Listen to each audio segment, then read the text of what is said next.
On today's episode, we get moody with a Bruce Willis and Samuel L. Jackson classic. I'm Scott. And I'm Jason, and this is the Friday Night Rewind. Today, we are going to rewind a personal favorite of mine, November 22nd, 2000's Unbreakable, the sophomore effort from a director named M. Night Shyamalan. Scott, tell us a little bit about the box office here. Well, I got to show you this first because I dug this out of the holding tank in my house, or bag in my God. house. Found this. So this came out in November 22nd. I saw it on the 25th. So opening weekend, it appears that I was there. And I love this film from the get-go. So it's a great watch. Let's jump in and talk about the box office and how they did and budget and everything like that. Before you do that, though, that just even seeing a movie ticket made me nostalgic. Yeah, like I know. That is a thing that so many of us used to do. We used to collect our tickets and put them in a shoebox. I actually never did that for I don't know why I didn't, but like so many people I do still have all of their movie tickets from like the 90s, 2000s. I have all mine. I have all my concerts. I have all my film tickets. And there is a site out there, and I don't know who it is. We're not sponsored or anything like that, but there is a site out there that does, you can put in the information and they'll print you up a ticket. And very cool for whatever fee. So that's kind of a cool service out there. Because when did they stop doing that? I mean, the days of you can't even get a movie ticket anymore. Apple with the digital wallet and all that kind of stuff. Yeah, how dare they make our lives so convenient and save the rainforest. Us analog guys, yeah, we want paper. Damn it. Chop down more trees. Anyways, exactly. take us to the box office. All right, box office. This movie did pretty well. It did $248 million at the box office, adjusted for inflation for 2026. That's $475 million. That's a healthy box office take.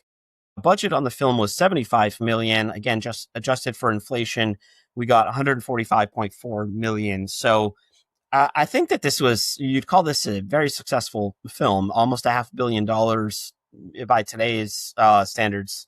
They'd be making sequels and spin-offs and all kinds of stuff. So really good film. What about what did the critics think? What did the fans think? Rotten Tomatoes, 7.1.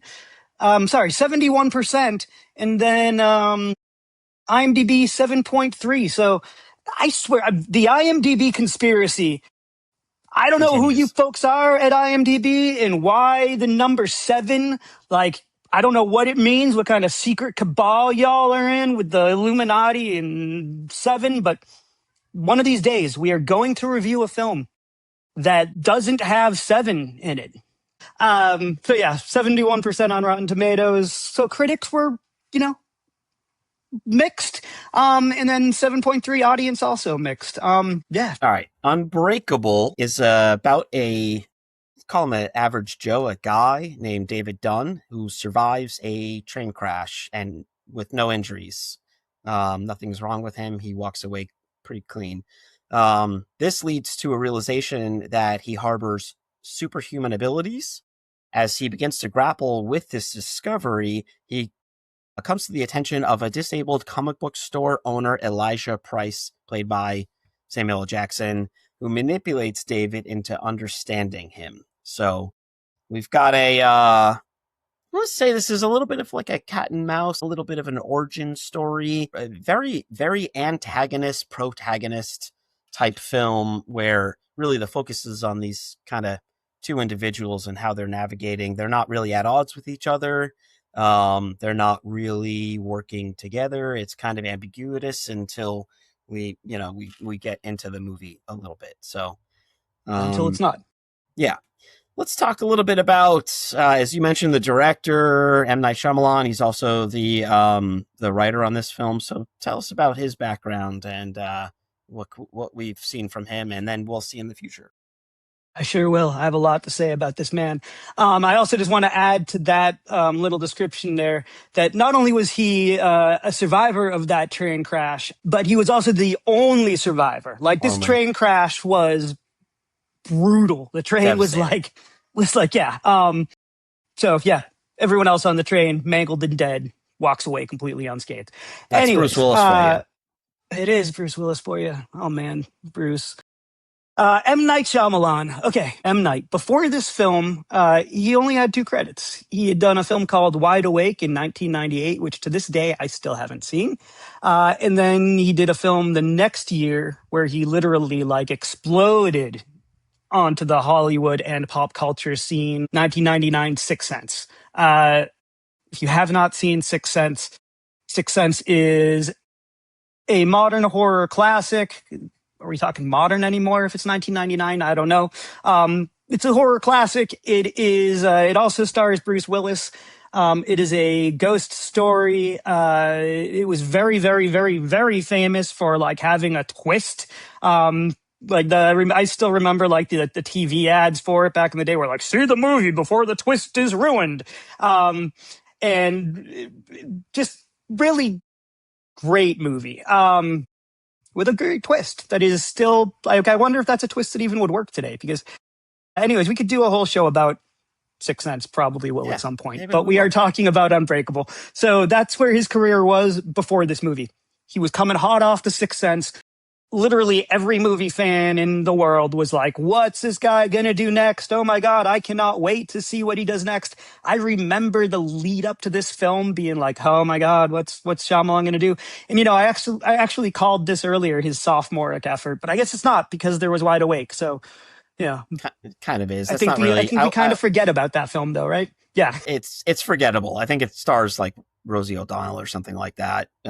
It's and it's not a film that if you name any other one of his films, it's an M Night film that you would Mhm. not. But anyway, what did he Gotcha. go on to do after this? After Unbreakable? Yeah, after Unbreakable, he his next film was Signs in 2002.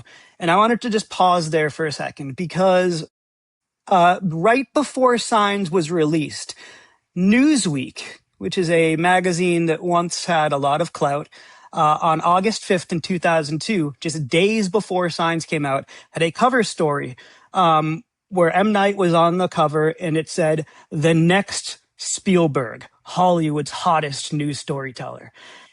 And, be careful with headlines like that because, because they may not come to pass. So after Unbreakable, he made Signs 2002, which a lot of people will consider, including myself, to still be a fantastic film. I think it's excellent. I love it. Yeah, I really do like Signs.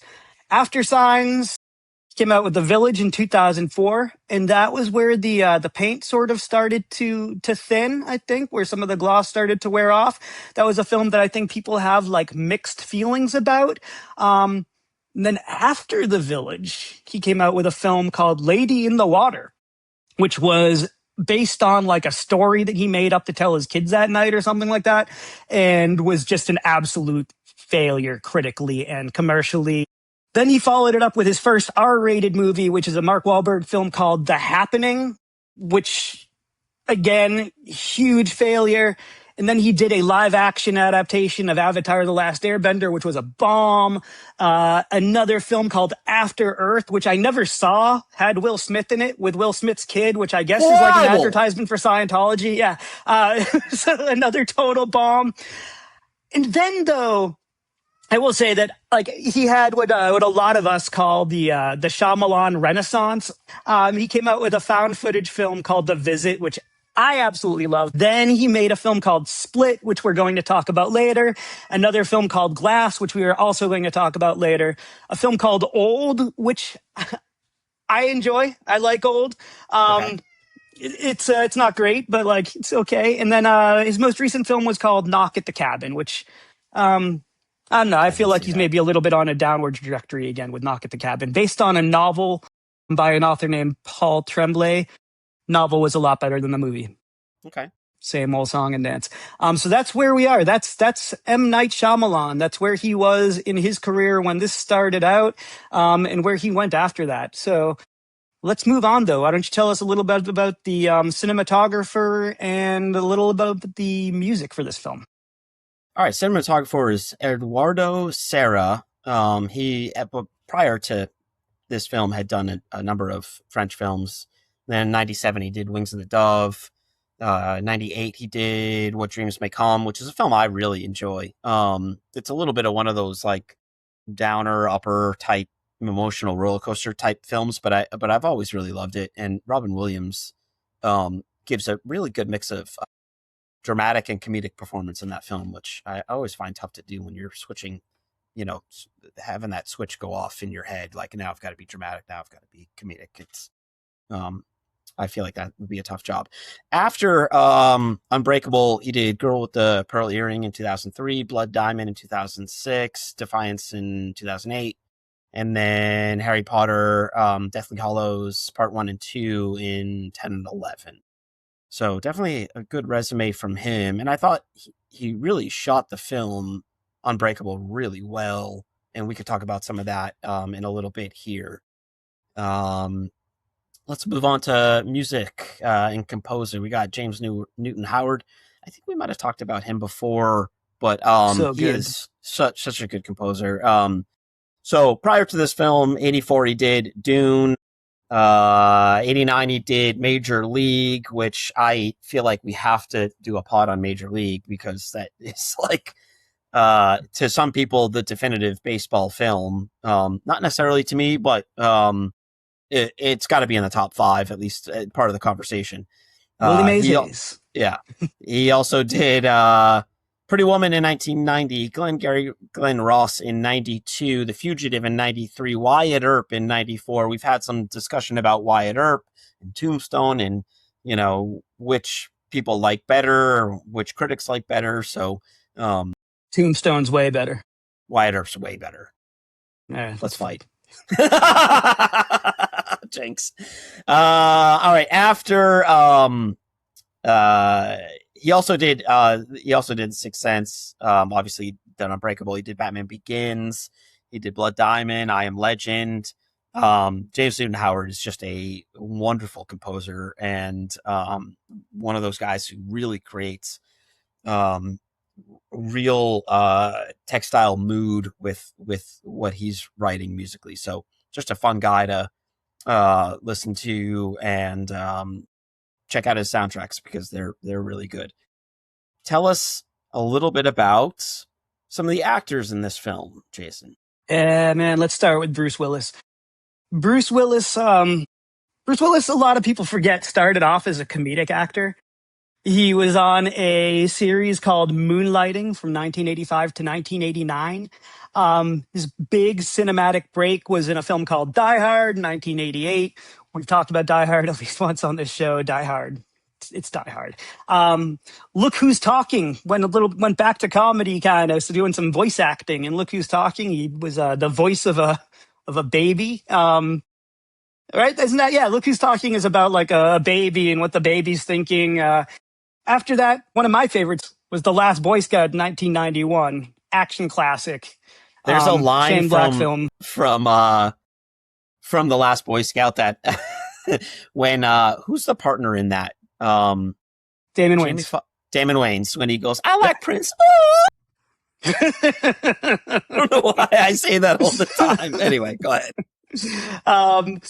Death Becomes Her in 1992, Pulp Fiction in 1994, Fifth Element in 1997. Bruce Willis's career was just like on a straight rocket ship throughout the 90s. Really, like, I mean, we're just talking like just up, up, up, up, up. Sixth Sense in 1999. So when this movie came out, like, he was at the absolute peak of his powers. Bruce Willis was selling tickets. He was a marquee name. He was opening restaurants. Yes, he was. Oh, yeah, he was the guy, just absolutely like at the top. So, boom, into Unbreakable. And then after this, as all things that at peak, they do kind of plateau and then decline a bit. Following this film, you did Heart's War in 2002, which was a great film. Sin City in 2005, which is actually a personal favorite of mine, even though I really don't rewind it that often. But like, it's a movie that like was it was one of those cultural touchstones for me. Lucky Number 11 in 2006. Did a fourth Die Hard movie in 2007 for some reason called Live Free or Die Hard, and then a fifth Die Hard movie, and then a million movies that kind of went straight to whatever streaming, and his career definitely started in the 2010s, just going downhill, and he is currently retired for medical reasons. It's a sad story, Bruce Willis, Yeah. but he will never be in another film.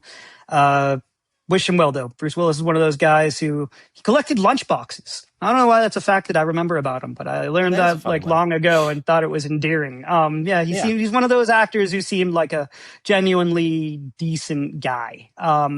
So likable. Fellow bald man too. So I gotta stand with my bald brethren. Yeah, that's Bruce Willis.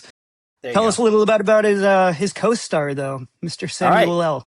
We got Samuel L. I feel like I feel like I could just say Samuel L's in this, and he's great in this, and he's great in everything that he's ever been in, and I love watching him. And end of story. Move on.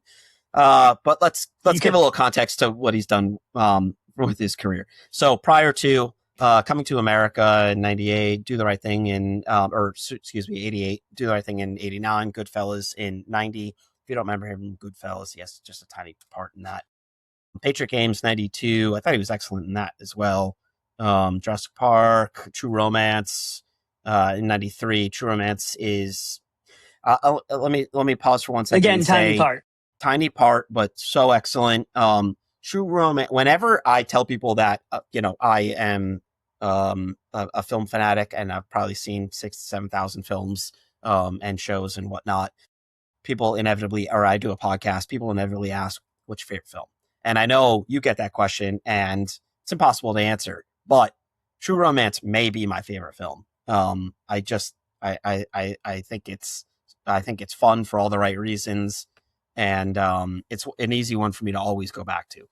So anyway, yeah, it's another one. It's another one for me too. That was like a real kind of shaped who I was. It was one of those films where like I saw myself in it too. Like in some ways, like the main character was like into the same stuff that like we were into growing up, and totally. Yeah, a little outcasty, a little, whatever. And the performances, we'll rewind that at some point. But I mean, Dennis Hopper to, Brad, it's got everyone. James Gandolfini. It's just such an everyone excellent gets film. like one scene in that movie, and their one scene is like the best scene. One of the best scenes that they've ever done in their career, including Samuel L. Yes. After True Romance in '93, he did Pulp Fiction. Obviously, we all know about that. That's, such one of Quentin Tarantino's greatest, if not his greatest film. Not my favorite Quentin Tarantino, but up there. Do you have a favorite Quentin Tarantino? That's a tough one. I have a favorite Quentin Tarantino. Yeah, give me a year or so to think about that. I don't know. Right. My favorite Quentin Tarantino changes with the seasons. So every month, yeah. If it's fall, it's something. If it's spring, it's something else. If it's if it's 80 degrees out, it's this. If it's 60 degrees out, it's that. It makes I'm with you on that.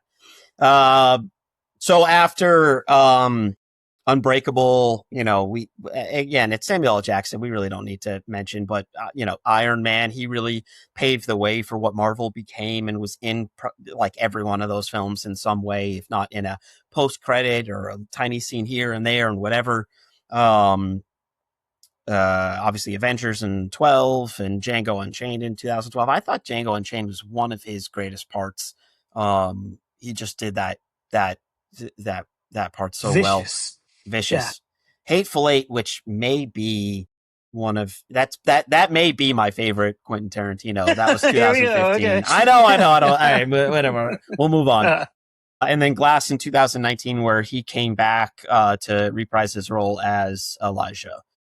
Tell us about another co-star of this film. We got Robin Wright, formerly Robin Wright Penn, but Robin Wright. Yeah, Jen A.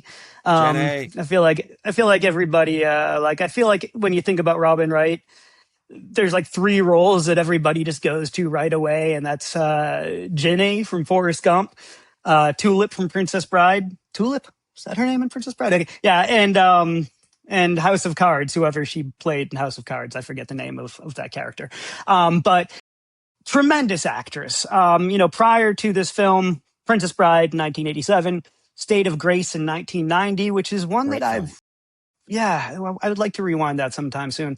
Toys in 1992, which is a movie that comes up, I feel like, on this podcast fairly often. Movie I've never seen. Forrest Gump in 1994, when she played the famous Jenny. And then Jenny. Message in a Bottle in 1999. And then she made this. So she was already very well established when this film came out. Can I tell you a story about Message in a Please. Bottle? Yeah.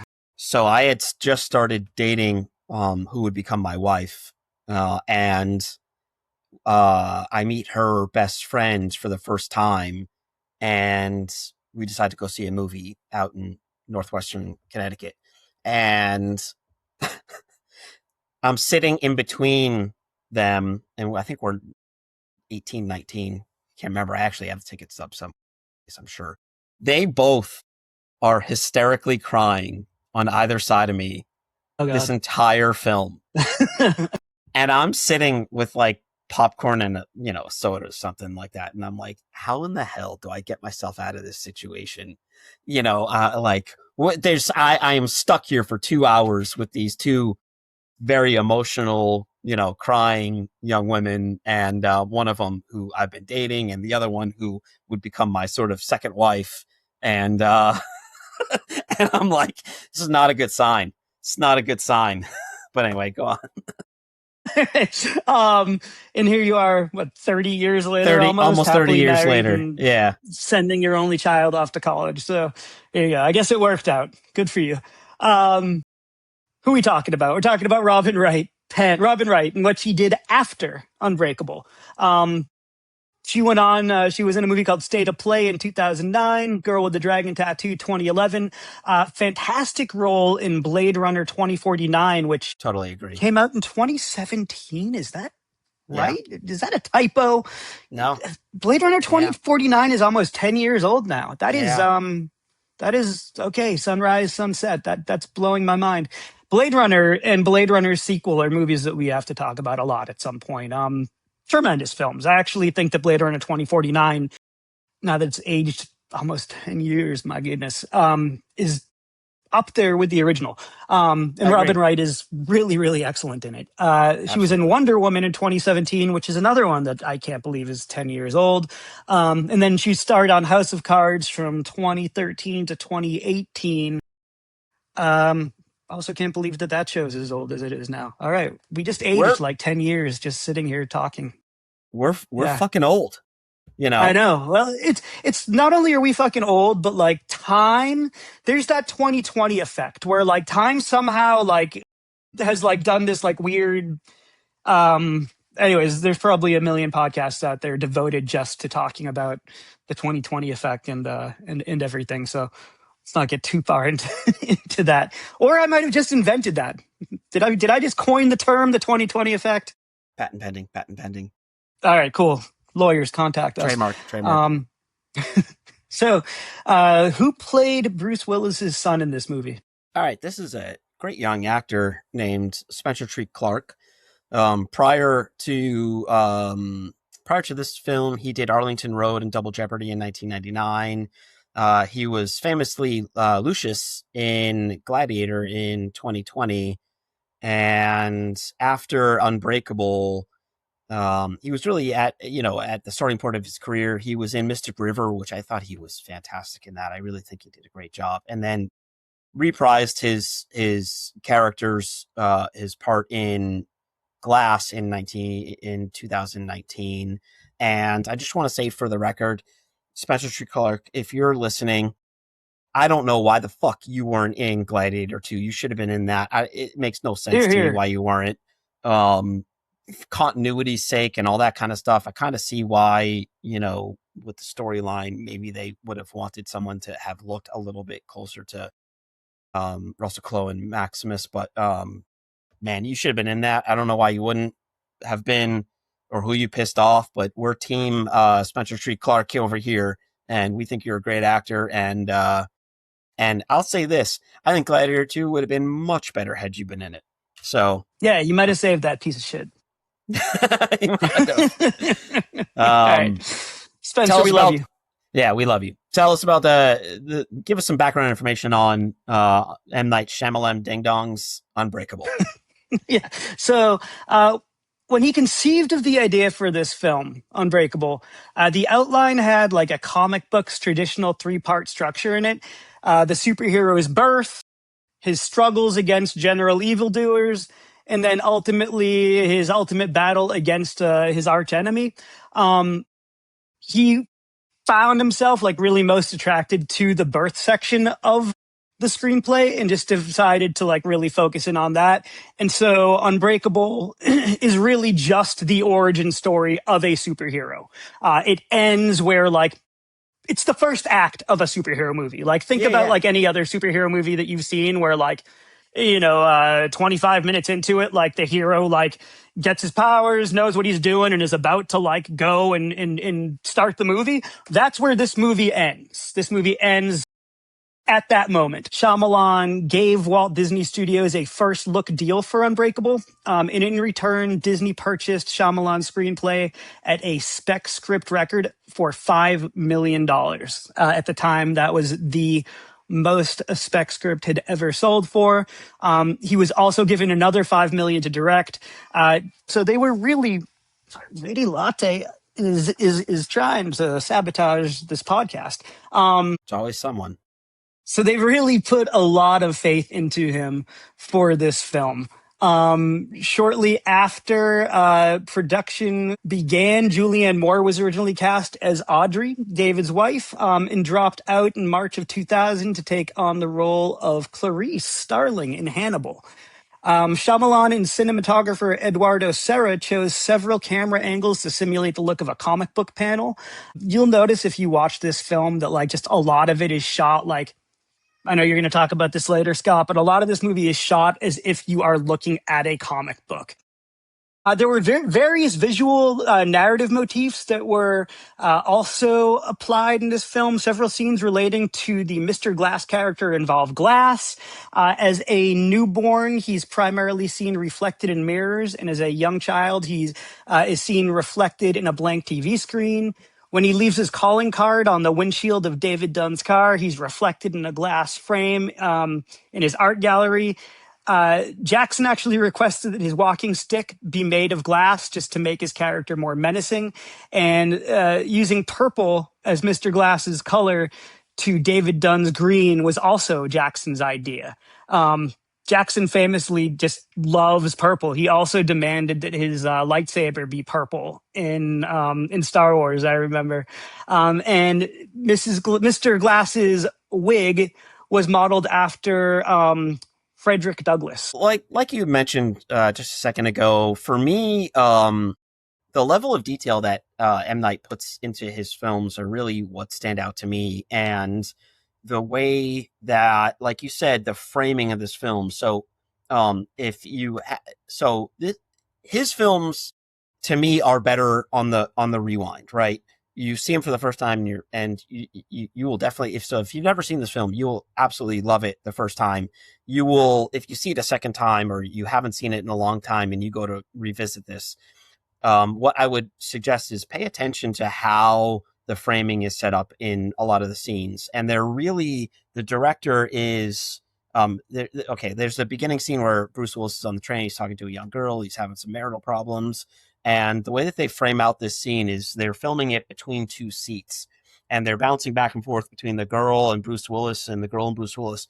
And you can imagine the comic book bubble in the top, and you can really Absolutely. see how he's trying to, this is a scene where you're flipping the page and you're watching it framed out within the comic in different boxes.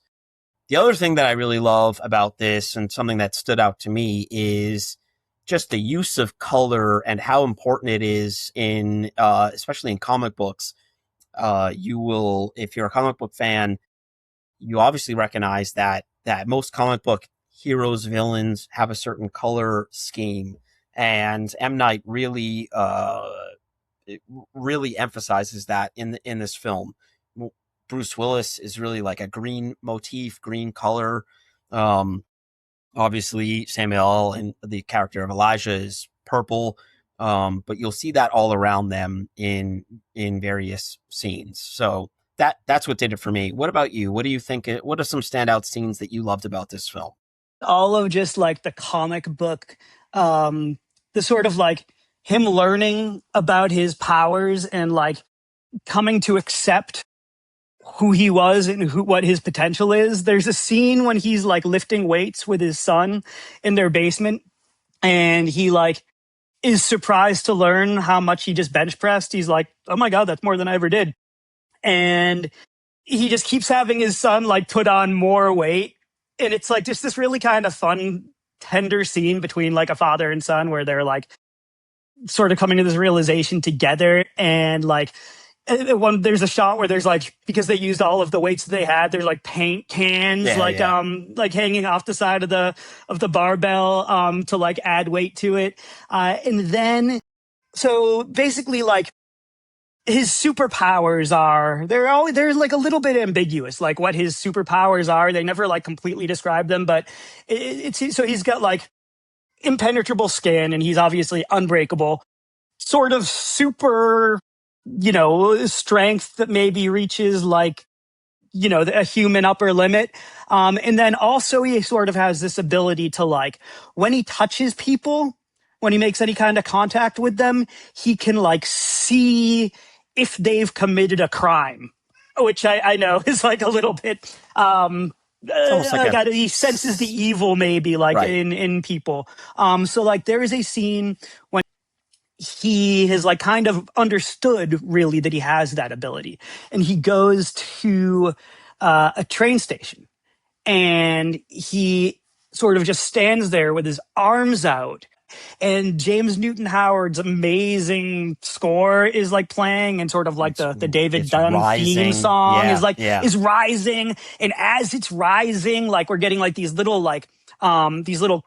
clips, these little vignettes of like him seeing what these some people have done. There's like a clip of like a woman stealing like a wallet or something like that. Like, and they get like more, so they go from like sort of benign like that, and they keep escalating. So like there's a clip of like a woman like doing some shoplifting, and then like somebody else, like he sees like this guy like punch like break a bottle over some guy's head or something yeah. like that. And then he makes contact with a janitor who's working there, and he sees that this janitor is like done this home invasion and is keeping a family like held hostage, and that becomes his little quest for the final act of the film. But like that scene though, I love that scene so much.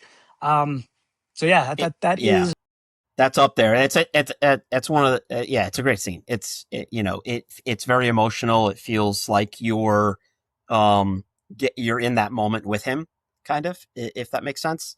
Um, yeah, I love that as well. Um, Tell us about the 5 film facts. Or oh, before we do that, let's move on to standout performances. for standout performances, I would say the two people that really there's two scenes that stand out to me from a performance perspective. There is a scene where, like I had mentioned, Bruce Willis and Robin Wright, as husband and wife, are having some marital issues, and they're living in separate rooms in their house. And at one point, she knocks on his room door, and she's asking him, have you been with anyone since we've been having our problems? And he says no, and she kind of just breaks down. And I thought that was, from a performance perspective, I can't imagine. I'm not an actor. You're not an actor. We're just guys. But I don't know how you turn that switch on like that, and so I find that very impressive. When any actor can do something like that, and Robin Wright is certainly a wonderful actress to watch, and so I really enjoyed that from her. And then there's a scene right at the end where you had mentioned the family that gets abducted, and Bruce Willis, in figuring out his powers, goes and saves them. And in the morning, it's written up in the local paper, and they're sitting at the breakfast table, and Bruce Willis passes the paper to Spencer Treat Clark's character, and he just has this like, oh my God, look on his face. Like, this was you, Dad. You know what I mean? Yeah. And Yeah. again, from a performance perspective, I just think that those two moments, Robin Wright turning that switch to, to crying kind of on cue like that, and then Spencer Treat also with the tears a little bit, but his reaction to seeing his dad, who's his personal hero, being a hero to someone else, I just thought was, I thought was fantastic. What about you? Yeah. What do you got for standout performances? I mean, all of the performances are really, really great in this movie. It really is. It's a film that lives and dies on the power of its performances, and everyone showed up. But to me, especially my man Samuel L.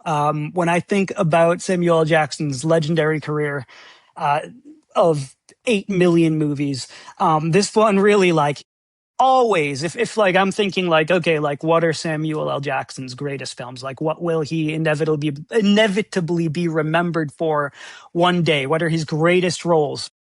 Mr. Glass is really, really up there at the top.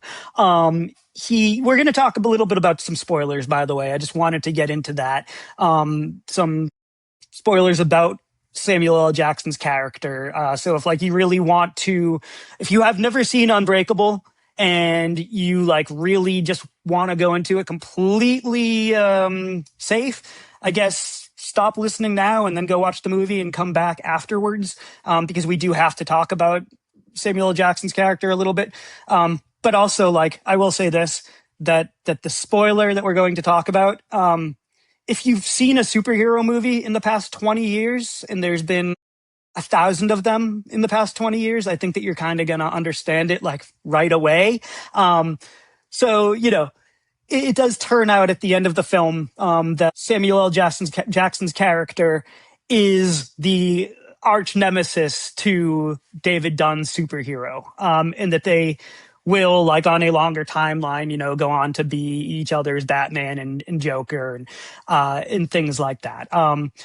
And like the way that Jackson, the way that when you go back and rewind this and like give it a second watch and like have that knowledge in place the whole time, just the like little sort of like menacing and detached moments with Jackson are so good. There's a scene when he's like in the second act leading into the third act, Samuel L. Jackson like is kind of like in like a place of sorrow and despair where like he thinks that his sort of grand scheme is wrong, and he goes to a comic book shop, and like he is like kind of catatonic. He's in his wheelchair, and like he just like is just sort of sitting there like in like the state of almost catatonia, and it's so good. And there's like this little moment where like the store clerk is like trying to get him out of the store, and like but then Sam Jackson keeps on like occasionally like stopping his chair and like turning it and knocking down comic books and stuff, and the store clerk gets annoyed with him and is like, I'm just gonna call the police. And while the store clerk is calling the police, Samuel Jackson like looks down at like a comic book cover that kind of gives him an idea, and then he like snaps out of it and he's just like, hey, how much is this issue? And just like the way that he goes like from one thing to the other is really good. And then his last line. Yeah, I want to blow your mind for 1 second. So please. in that scene, and this is why it's so important and so amazing how good M. Night is at writing stories. So Samuel L. Jackson's character manufactures disasters in order to try to find his equal opposite, right? If he is the arch nemesis, there has to be a superhero that will be the yin to his yang, so to speak. So he creates these three disasters, right? I think a plane crashed a building and then the train. Well, the scene in the comic book store is a mirror to those disasters that he created, because he knocks over the comics the first time, nothing manifests in his head. He knocks him over the second time, nothing manifests in his head. He knocks over comics for the third time, and he finds that comic, which leads him to whatever direction that he's going down. So that scene mirrors his storyline of Three attempts manufacturing to find exactly. a superhero. And isn't that That's why That's I really love it. cool. Yeah. Yeah, that's really, really cool. Wow. So anyway, I Amazing. interrupted you, but go on. Yeah. No, please interrupt anytime with things like that. But Samuel Jackson's the very last line like that he has in the movie, which is I think the last line of the film.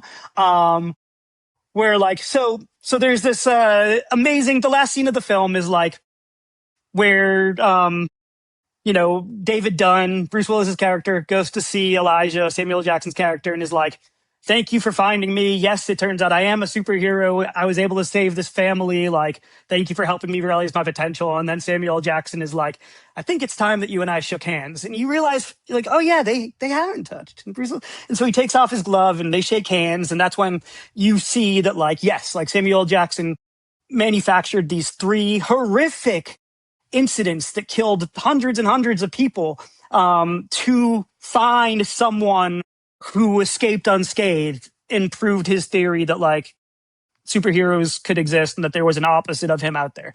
And so like, and Bruce Willis like is just like horrified, like, oh my God, like thousands of people died so that I could become. And he's walking away and Sam Jackson shouts after him. He goes, he's like, I should have known it was the kids. they called me Mr. Glass. And just the way that line, it was the kids. Oh, I love it. So great. Yeah. Yeah, love it, love it, love it. Yeah. Anyways, why don't we start to wind down? Tell us 5 film facts about this one. All right. So this is another cool film fact. I love this section. So it's all about the name. M. Night Shyamalan created Bruce Willis' character with the name David Dunn. And he did this to match other superhero aliases like Peter Parker. So the first letter of the first name, the first letter of the last name, Peter Parker, Bruce Banner, Reed Richards, Sue Storm, Matt Murdock, Clark Kent, Lois Lane, Lex Luthor, Scott Summers, and there's so many more. I went down the well on this a little bit, but there's Warren Worthington, Wade Wilson, Victor Von Doom, Otto Octavius, Stephen Strange, Happy Hogan. I mean, the list goes on. Jessica Jones. It goes on and on and on and on and on. It's kind of amazing how often that happens in comic books. But David Dunn mirroring what comic book writers have done for a very long time. So that was pretty cool. Second fact, at about 53 minutes into the film, there's a scene where David Dunn brushes past a mother and child, and he gets this sense, doesn't know what the sense is yet, but he gets this weird feeling. And we'll mention this in a little bit, but this pertains to the sequels that come, especially Split. The child was believed to have been Kevin Crumb, who is the sort of villain in the next two films, and that was later confirmed by M. Night that it actually was in fact him, and he wrote that in. So that was pretty cool. Oh wow! Yeah. Third fact here is, as in the comics, the color scheme, we've mentioned that, and how often that the green and the purple motifs show up. And then fourth film fact is the framing, just how well they did in trying to block out and make it feel like you're watching a comic book with the pages turning and things like that. And then the fifth fact was, again, one that we had mentioned already, but how M. Night, as the writer, really mirrored certain events, like the 3 tragedies that happen in the film that we learn about, and how it's mirrored by Samuel L. Jackson when he's in the comic book store knocking those over. So those are the film facts for this one. Of course, there's many more, but those are just a couple of things to watch out for if you're rewinding this one. Rewindable scale. Why don't, Jason, you want to go first on this one? Yeah, I'm gonna give this one an 8.5. I might no, that's not my highest yet, but I mean I like all the movies we talk about, except for that piece of shit with that asshole Seagal. But anyways, sorry. Yeah,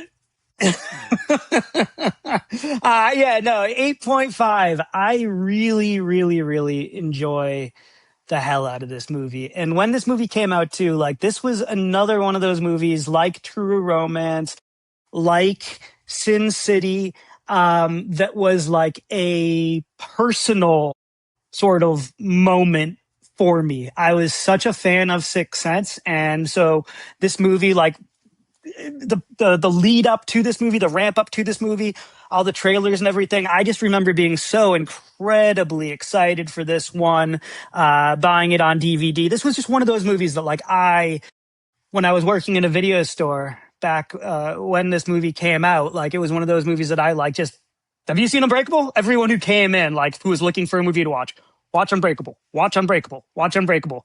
Come back and tell me about it. So, yeah, I'm saying this again, watch Unbreakable, come back and tell me about it, because I just think that it's such a fantastic film.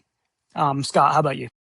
I'd agree. I give it an 8.3. Obviously, I'm a little tougher than you are, but on most of the films that we do, I think except for Above the Law. Except for that piece of shit with Steven Seagal. Yeah. Yeah. I love me some Steven Seagal. I So know you do. I 8.3 for me, and the reason I think that people should rewind this film is this is first of all, if you haven't seen it, it's excellent. You should watch it for all the reasons that we've stated, and all the detail that is put into it, and the score and the acting it's just great.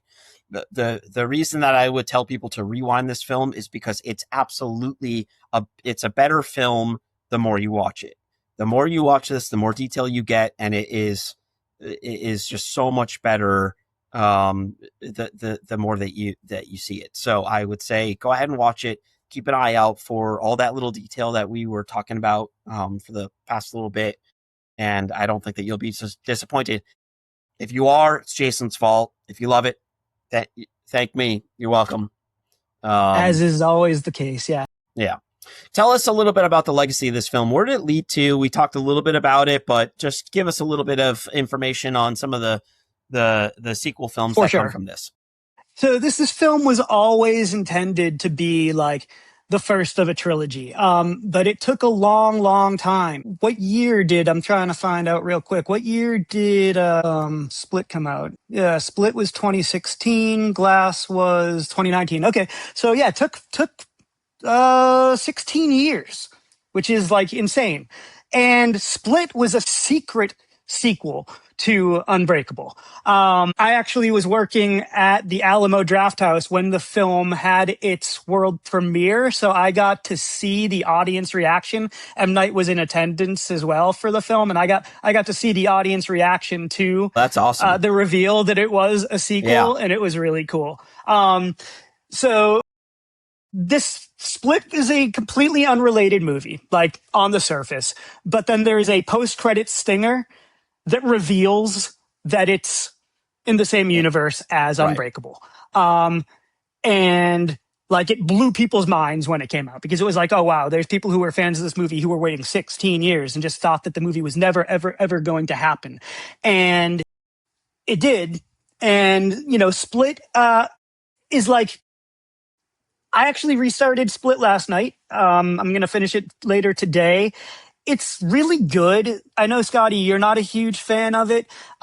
Even though if you're not a huge fan of that movie, like, it is a masterclass in acting from James McAvoy. Essentially, it's about a character who has like 30 different personalities, and James McAvoy plays on screen like 10 of them, like distinctively. And some of them are a little silly. I think it's a pretty solid film.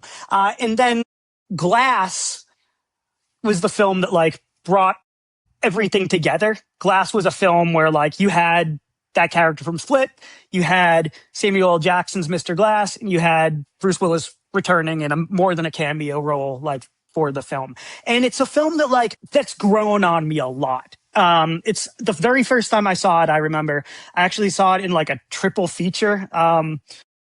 Which is exhausting always. But like I went to the Alamo Drafthouse and saw it. You know, I watched Unbreakable, then Split, then Glass, back to back to back. And I remember being disappointed with Glass, like on that initial viewing. Maybe because I had just seen Unbreakable and Split, and it also just goes in a way that like maybe no one really wants it to go. Like it's not like, you know, like the story doesn't take it's maybe not the story that like that I had wanted. But it's a story that M. Night gave us that he wanted, and I like it. I say that if you like Unbreakable, if you love Unbreakable, absolutely check out Split and Glass. That's where I'm going to leave that. They're films that I think are definitely worth revisiting. Neither one of them is as good as Unbreakable, but it is an interesting and unique trilogy. Scotty, what do you think about it? Yeah, I really agree with everything that you said. I think James McAvoy is really, really, really, really good in Split, even though it's not one of my favorite films. And Anya, what's her last name? Taylor Taylor Johnson. Taylor Johnson. No, Yeah, she Taylor that's one. Joy. Anya Taylor Taylor Joy. Joy. Yeah, Yeah. that's one of her first parts, and she's really good in that. Yeah. I did think that Glass was better, and I enjoyed it more because they put a bow on it. And the physical shape that James McAvoy got in for both Split and especially Glass is really like pretty Amazing. kind of amazing. But it was cool to see. Even I want to my boy Spencer Tree Clark. I want to give him a shout out because he came back for that one as well. Glad to see someone Stan? brings him back. They didn't recast that role for some dumbass reason that would have made. See, this is what happens. Okay, I'm talking to Ridley Scott right now. Okay, they cast M. Night Shyamalan cast Spencer Tree Clark in a sort of sequel or trequel, whatever, Yeah, triple, sure. and Invent the words. movie was much better received. You don't put him in Gladiator 2 and look what you get. So I'm just saying. Okay. Um, but I agree with your points. I think Glass is a better movie, but I think that you can watch these three and it's a good trilogy to watch. All right, let's. Five similar films. All right, so I would say pretty much anything by M. Night, and certainly films early in his career would, if you haven't seen Signs, The Village, anything like that is great. Donnie Darko in 2001 is kind of a similar type feel to it. History of Violence, a little bit of a 2005. 12 Monkeys is oddly, I kind of put that in there because it's Bruce Willis, and I feel like it's one that he's in that he doesn't get enough love for that. Tremendous. Yeah. Terry Gilliam, based on a 12-minute French impressionistic silent Yeah. film, the Yeah. wackiest form of time travel you could ever imagine. Just really mind fuck, Yeah. delightful, Yeah. Really fun. heartbreaking film. Yeah. Yeah. And then Brightburn 2019, and I put that in there because Total blast. it's a comic book movie with a real different thing. I don't want to ruin it for anyone, but it's very cool, and I love anytime anyone takes a sort of known commodity or known idea and just twists it up a little bit and crumples it and puts it out there and makes it different. That's things like that I really enjoy. So Brightburn is a cool picture. I think that people that like comic book films and like different comic book films would really take to. Where can they find this? All the usual places, probably. Yeah, all the usual places: Apple TV, Prime Video, YouTube, for sale, for rent. Is it streaming for free anywhere? I see. I didn't even look into that because I this is one that I own on multiple Yeah, platforms. I think I got this on VHS, DVD, Yeah. Blu-ray, streaming. Yeah. I want access to it at all times. But I think Amazon is the best place to catch it, or Apple TV. Buy it; it's worth it. You'll watch It it is over worth and it. over. And next week, I feel like this has been like Jason's month, because next week we are getting into another one of my all-time favorites, a film called Ed Wood. Tim Burton. It's a Tim Burton film starring Johnny Depp. It is a black and white biopic of a man named Edward D. Wood Jr., who directed a film called Plan 9 from Outer Space and is widely considered to be one of the worst filmmakers of all time. It is a film for dreamers. It is a triumphant masterpiece. I find it inspirational and hilarious and all of the things. One of the most quotable movies of all time as well. Yeah, Johnny Depp is fantastic in that, so I can't wait to get into it with you. And Jason, why don't you, I think I put this for me, but why don't you tell us where everyone can find us? If you're Everyone can enjoying it. find us. If you're not enjoying Yeah. it, then you can't find us anywhere. But if you are, Jason's got you hooked up. Even if you're not enjoying us, just find us anyways. Find us and talk shit to us and tell us why you don't like us if you're not enjoying us. Please. We got thick skin. We're short. We've taken it all our lives. Pay attention to us. You can find us everywhere that there is someone to be found. You can find us on Facebook. On Facebook at Friday Night Rewind, on Instagram and YouTube at Friday Night Rewind Pod. We are now on TikTok. I'm having a ton of fun over there on TikTok at Friday Night Rewind Pod. Is that the TikTok? Yeah, Friday Night Rewind Pod. Just search around and you'll. I think Friday Night Rewind is where you'll find us at TikTok. You'll see my face. You'll see Scott's face. You'll know that you're in the right place. And but look please for the logo. Follow us. Yeah, look for the logo. Follow us on all of those places. We have a lot of fun. If you want us to, the best way to help us reach other movie fans is to just give us a quick review and a follow on any of those places, and also, of course, on Apple Podcasts, on Spotify, on YouTube. A like, a subscribe, all of those things go a long way, help people find us. And that is it. We will see you next week with Edward.